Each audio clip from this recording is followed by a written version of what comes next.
MrBallen, top three stories, or three stories that sound fake but are 100% real, part 10. We're back in order, y'all. Yeah, I apologize. It's hot in here. We got Hurricane Bertha coming today, or whatever it is. Tropical Tinkle. Bertha. Anyway, it's headed right for us. So I just wanted to do this real quick. I was going to do a longer one, but I got time for that. Not this morning. Not this morning. I will be doing that for next week when I go on vacation. I will be having longer form content for you guys. I hope you enjoy it all. Let's go. Get right into it. Let's go. Sometimes the truth is stranger than fiction. Facts. And today we're going to look at 3 stories that demonstrate that. But before we get into those stories, if you're a fan of the strange, dark, and mysterious delivered in story format, then you come to the right channel because that's all we do, and we upload 3 or 4 times every week. So if that's of interest to you, please secretly use the like button's toothbrush to clean a dog's teeth, and then just put the brush back. Also, please subscribe to our channel and turn on all notifications so you don't miss any of our weekly uploads. All right, let's get into today's stories.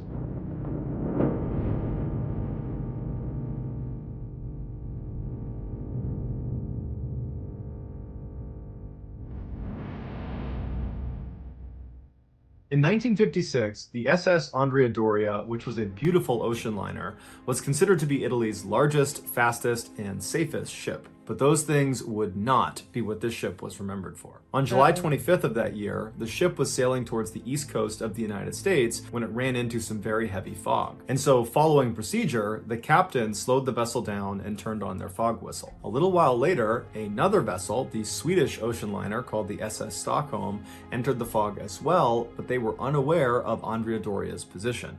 Now, both vessels were using radar, but unfortunately, both vessels misinterpreted what they were seeing, and so neither of them communicated with the other as they careened towards each other. When visual contact was finally made between the two ships, it was too late. A collision was imminent. At 11:10 p.m. that night, the bow of the Stockholm plowed directly into the side of the Andrea Doria, penetrating over 40 feet inside the ship before coming back out again. The impact killed 46 people on the Andrea Doria and 5 people on the Stockholm. When the story broke, every major news outlet around the world picked it up, including ABC News in the United States. And the news correspondent that they chose to cover this story was a man named Edward Morgan. And unbeknownst to his co-workers, his 14-year-old daughter, Linda Morgan, was on board the Andrea Doria, and just before he went on, he was informed that she was amongst the missing and presumed dead, and there was virtually nothing he could do but wait for more information. And so despite his incredible burden, Edward still went on the air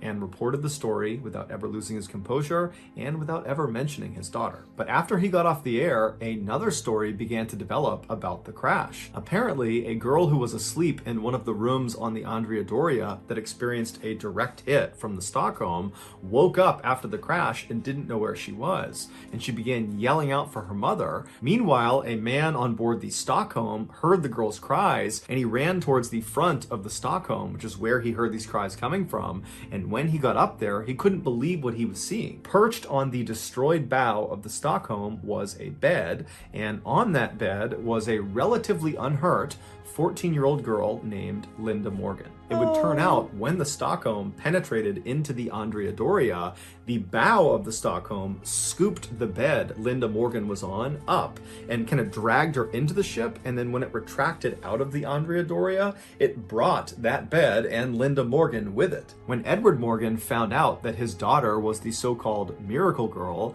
he was overcome with emotions, and he would go back on the air, and this time he would talk about his daughter and her incredible survival story, and he would also talk about how hard it was to deliver the news when it was about someone he loved. Linda would make a full physical recovery. She only suffered from a broken arm, but she would suffer enormously from survivor's guilt as her stepfather and her half-sister were both killed in the crash. Shaman. Uh-oh. On April 27, 1997, a farmer in Indonesia was walking his livestock through a thick sugarcane field near his house when he tripped on something. After he regained his balance and looked down, he noticed a strange mound of dirt that seemed totally out of place. He wanted to dig it up just out of curiosity, but he wasn't on his property, so instead he walked back to the village and he told the village leader about this strange pile of dirt and suggested he see what's under it. So the village leader and some other men There's really no good options. So either someone had to take a crap in the middle of your fields and covered it with dirt, and so you don't want to crack that open, right? Or someone buried something. It's probably like a body. You don't want to crack that open either, right? I don't know. I just think, or it's an anthill, and then you don't want to crack that open either. So there's like not too many good options. The chances of it being something cool, like if you're in Fortnite and you dig up something, it's a chest and it has equipment in it. Yeah, this probably isn't that. He's gonna crack it open and it's gonna it's gonna mess up his world. Watch. Headed back out to the field, they suggested Sorry. he see what's under it. So the village leader and some other men headed back out to the field. They find this dirt pile, and the first thing they do is they poke it with a stick. The stick went right into the pile. It was a soft pile of dirt, and when they pulled it out, this horrible stench filled the air that was coming out of this mound. Called it. There's just some things you just don't crack open. This is why people are like, why do people use their hands to pick up dog poo? Because you don't want to crack that open. If you try to use something to like hit it, it'll instantly. A hand at least. Don't ask. I'm just saying.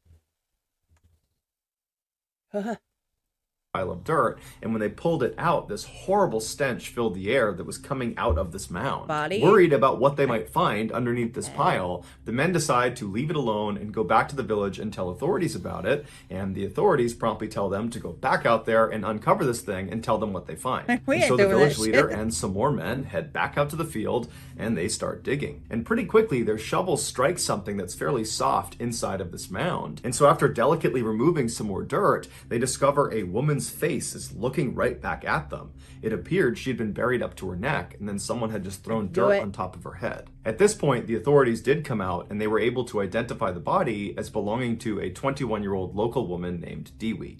After asking around the village about this girl, the police determined the last time anyone had seen her was 3 days earlier when she had left her house to run an errand. But after that, no one knew what happened to her. Just a few hours after Dewey's discovery, a 15-year-old rickshaw driver came to the police with additional information. He said 3 days earlier, on the evening of April 24th, so the same day that people had seen Dewey last, he said she had come to him to ask for a ride. And when she got into the rickshaw, he asked where she wanted to go, and she said she did not want to tell him specifically where she was going. Instead, she just wanted him to drive in a particular direction, and she would give him more information about how to get where she wanted to go as they got closer. And so this really intrigued the driver, and so after he began going in this direction, I think he pronounced, yeah, screw that. I'm not going along with your stupidity, ma'am, incorrectly. I think he pronounced that incorrectly as intrigued, and it's actually, I'm not going along with your stupidity, ma'am.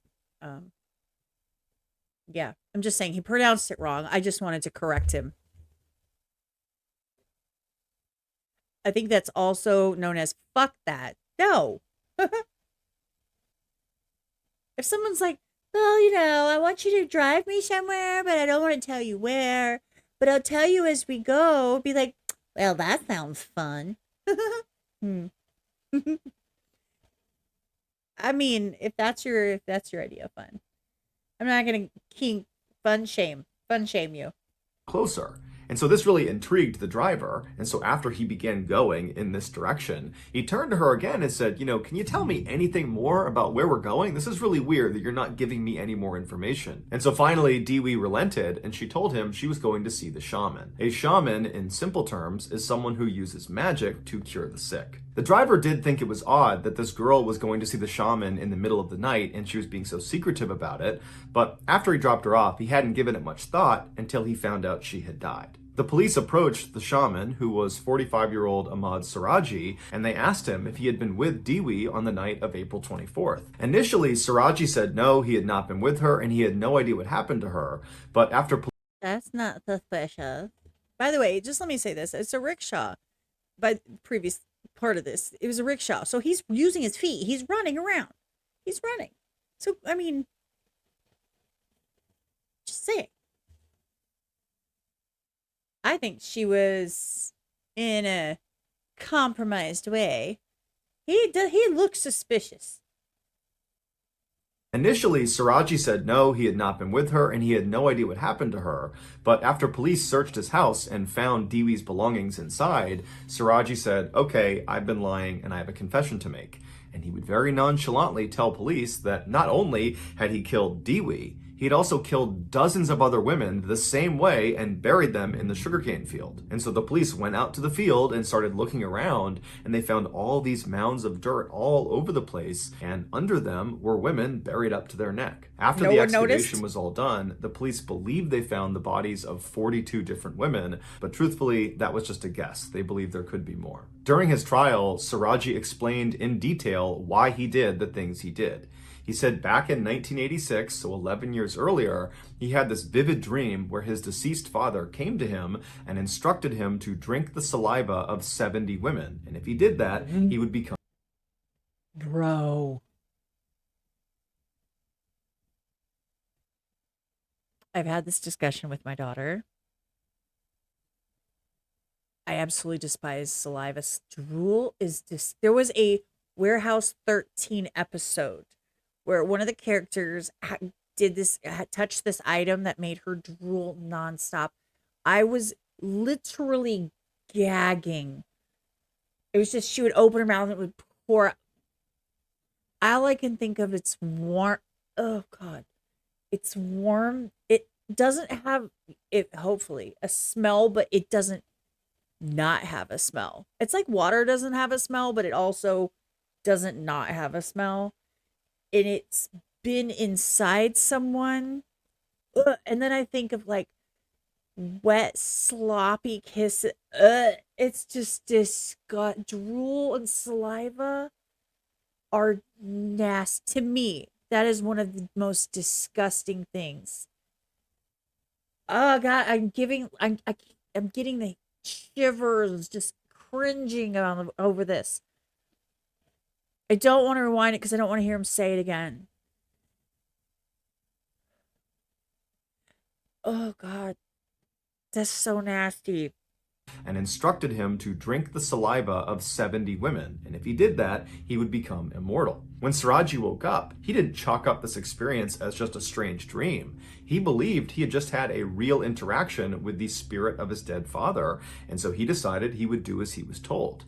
But his father didn't explain to him how he was going to extract the saliva from these 70 women. And so after thinking about it for a couple of days, Siraji decided the most efficient way to do it would be to just kill the women and then forcibly take their saliva. To find his victims, Siraji... If you kill them, they're not making more saliva. Am I wrong? You guys, this is an anatomy part that I've never wanted to know. We don't have like saliva sacs that are just, they hold saliva. Saliva is created in the moment, right? Like your mouth waters. It just appears. It's not like there's a reservoir. It's not like it's a windshield wiper fluid that gets filled up and is ready whenever you want to use it, right? So why would you kill someone to drink anything? Their mouth would be dry, you dumbass. Kiss them. And like, I need you to spit in my mouth. It's my kink, right? I will pay you. Not you. Oh God, this whole...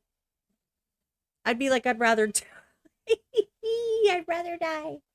would be to just kill the women and then forcibly take their saliva. To find his victims, Siraji began telling people in his village that he had supernatural powers, that he was able to grant women specifically everlasting beauty and riches. And many people believed it. And so as this rumor spread not only around his village, but to surrounding areas, lots of women heard about it and came to him and requested his services. He would tell them to come back later that night when it was totally dark and to not tell anyone where they were going. Once they arrived, they would come inside of Siraji's house and they would pay him a fee that was roughly equivalent to $300 US. And then he would tell them he needed to perform a ritual to give them their beauty and their riches. And so they would leave his house, they would cut through a cemetery, and they would enter into that sugarcane field, and they would walk for a while until Siraji stopped them. And he would hand the woman a shovel, and he would tell her to dig a hole in the ground. And he would assure her... This was the 80s, 90s, so he puts out an ad, word of mouth ad, right? Says, I can make you beautiful. I can make you beautiful and rich. Right? He's like, You have to believe me. I'm kind of weird looking. Why wouldn't you believe me? I have mystical powers. Pay me. He gets paid. They don't tell anyone. He gets paid. He gets them to walk to where he's going to kill them. Like, he doesn't have to do anything, really. And he gets paid. Oh, that's terrible. It's basically like a social media scam before social media.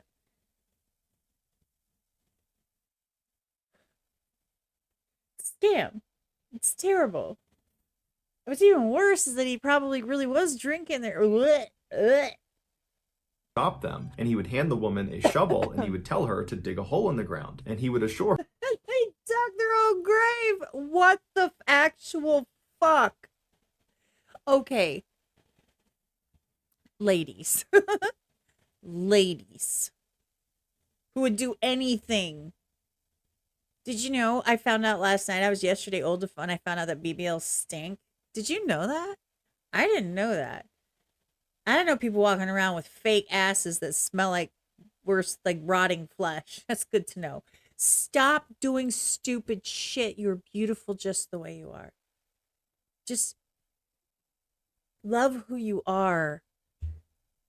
Don't pay skeezy little turd balls to make you dig your own grave. That's insane. she stopped them, and he would hand the woman a shovel, and he would tell her to dig a hole in the ground, and he would assure her this is part of the ritual. And so he would stand there as she dug the hole until it was about waist deep, and then he would tell her to get in the hole and put her hands by her side. If she was at all nervous, he would just reassure her again that this is all part of the ritual, that lots of people have done this before, that it's totally safe.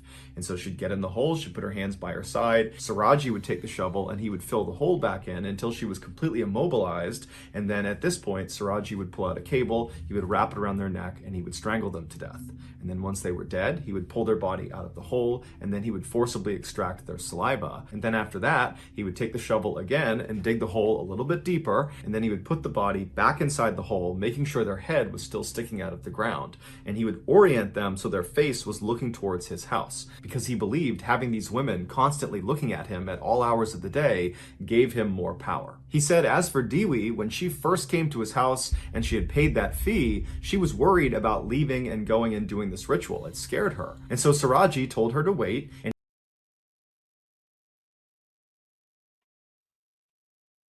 those were your instincts saying, what the hell? They were saying, danger, Will Robinson, danger. Danger, run.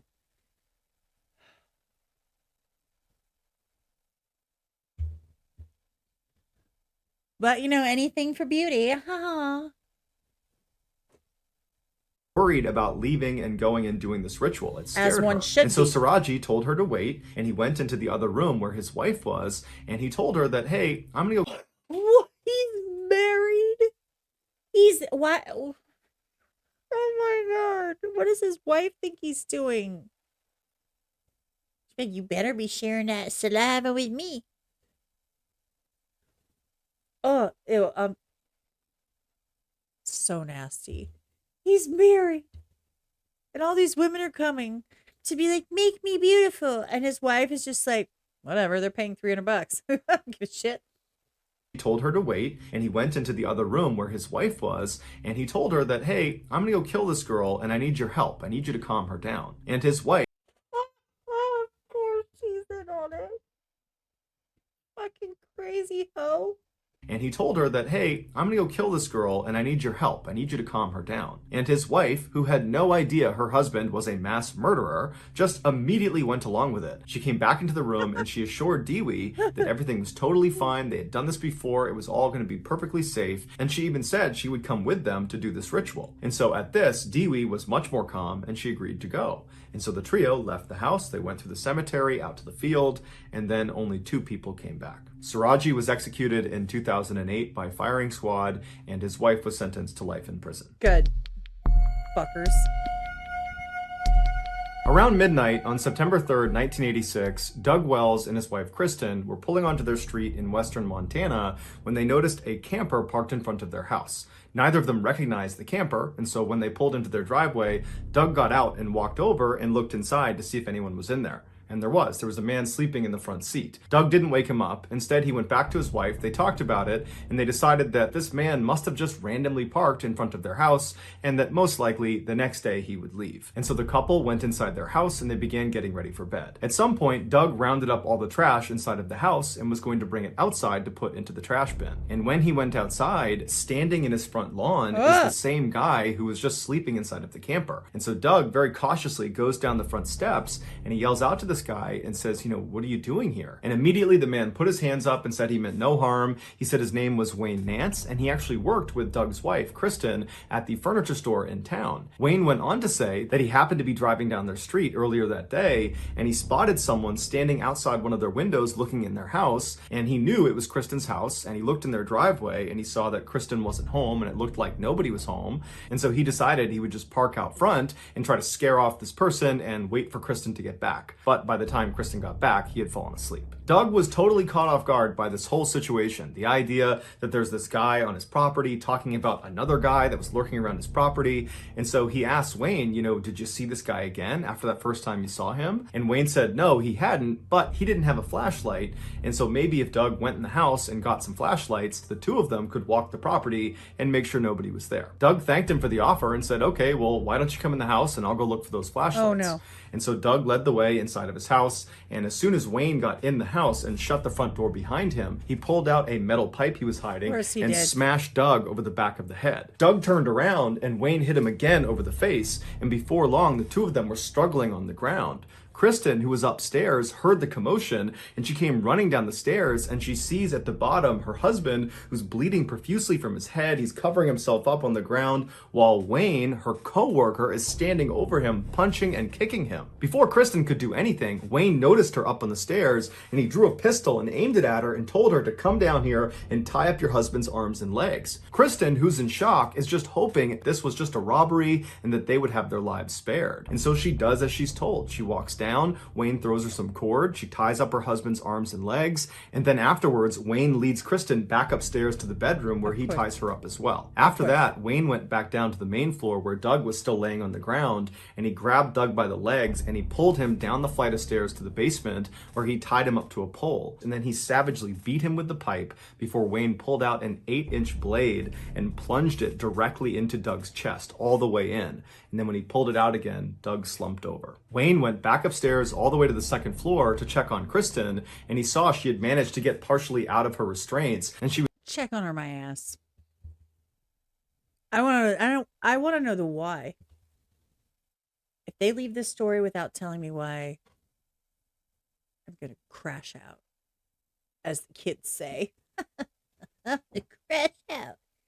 A kitten is crashing out under my chair. Do you see her?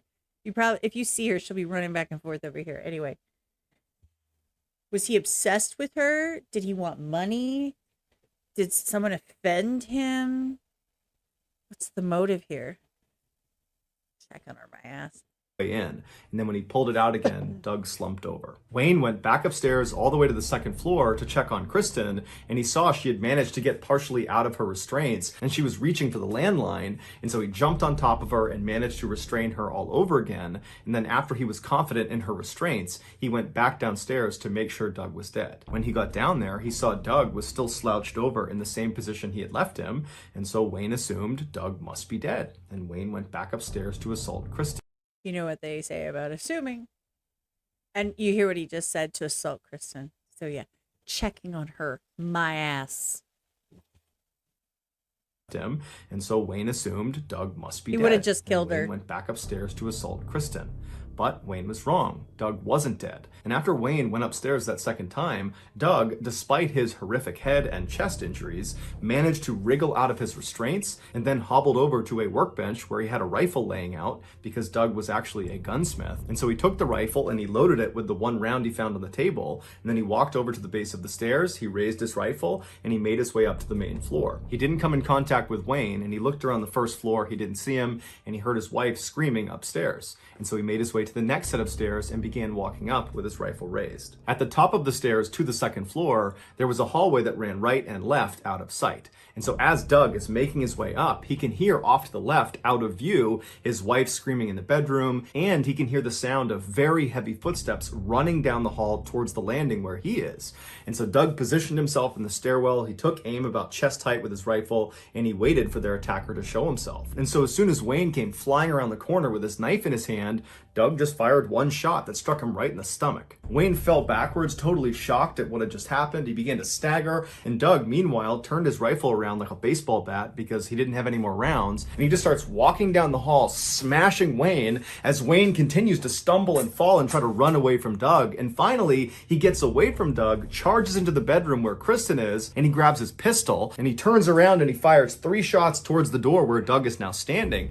And Doug, he's unfazed. One round hits him in the leg, the other 2 miss. He doesn't care. He just walks up to Wayne and begins bashing his head in with the back of this rifle. He hits him so many times that the buttstock of the rifle explodes and the metal of the rifle bends like an L. And at some point, Wayne drops the gun because he's getting viciously beaten on by Doug and his rifle. As one and should. Doug sees that, he grabs the pistol and he fires the remaining rounds into Wayne's head. Police and paramedics would show up shortly thereafter, and Doug, Kristen, and their attacker Wayne were all rushed to the hospital. Doug and Kristen would make full recoveries. Yay. As for Wayne, he would die the following day from his injuries. Good. After the incident, the police investigated Wayne Nance to see who this guy was, and they discovered that almost certainly he had been a serial killer that was connected to at least 6 cold case murders from 1974 to 1986. Damn. But because Wayne never confessed to any of these murders before he died, the true number of people he killed is still unknown. So that's going to do it, guys. If you found the secret in today's episode, let us know in the comments what it is and where you found it. If you're the first to do that, we'll pin you at the top of the comments section. If you got something out of today's video and you haven't done this already, please secretly use the like button's toothbrush to clean a dog's teeth and then just put the brush back. Also, please subscribe to our channel and turn on all notifications so you don't miss any of our weekly 3 or 4 video uploads. If you want to get in touch with me, you can direct message me on Instagram or on Twitter. My username for both platforms is the same. It's JohnBallen416. I also have a ton of content over on TikTok where my username is MrBallen. I also have a second YouTube channel called MrBallen Shorts where I post random short videos and lost episodes. If you have a story suggestion, please submit it to our subreddit just called MrBallen. It's linked in the description below. So whether I see you on Instagram, Twitter, TikTok, Reddit, YouTube, or some combination, just know that I really appreciate your support, and until next time, that's going to do it. See ya. Good stories. Those were really good. Yes, I know that my door opened. I know that my cat shoved the door open. You like my dark and creepy hallway? Anyway, those were really good stories. I really appreciate them. The drool was not appreciated at all. I'm glad he gave me some kind of closure on that last story because I was about to crash out. Super awkward and unprofessional outro. I love y'all. Please make sure you check out MrBallen. The information is in the description below. Check out his channel. Click on this video. Give it a like. Give it a comment. All of that fun stuff. Take care of yourselves and each other. Remember that you are valid and you matter. Don't let anyone tell you different. Life is too short to deal with schmucks. That being said, I'm gonna go deal with Bertha. Just kidding. It's gonna be like a nothing burger today. But it's Bertha, man. I just picture moo-moos, right? Anyway, I'm out.